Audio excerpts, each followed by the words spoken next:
តបងប្អូនមកជួបធីមសណាញ់ធំទេបងប្អូន12ហាត់ជើង7គីឡូបងប្អូននេះដល់ហើយ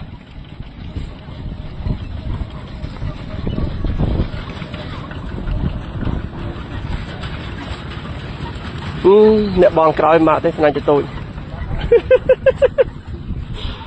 សំណោះខ្លួនណាស់ម្ចាស់ថ្លៃអើយ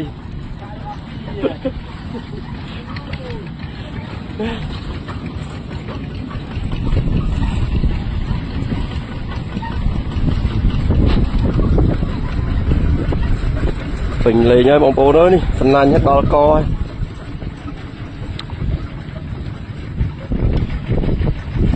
ត្រីគិតណាគិតមិនរួចទេ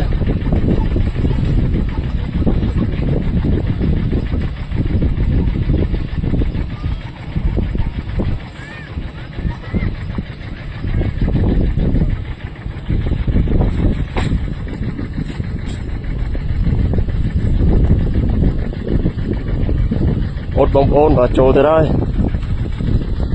មើលទៅ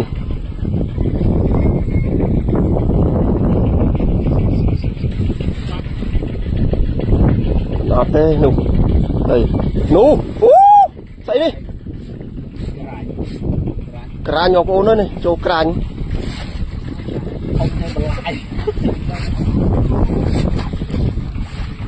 ផ្នែកនេះអត់ចូលឆ្លោយបងប្អូនបើចូលទៅក្រាញមកធំចង់ប៉ុនក៏ដៃ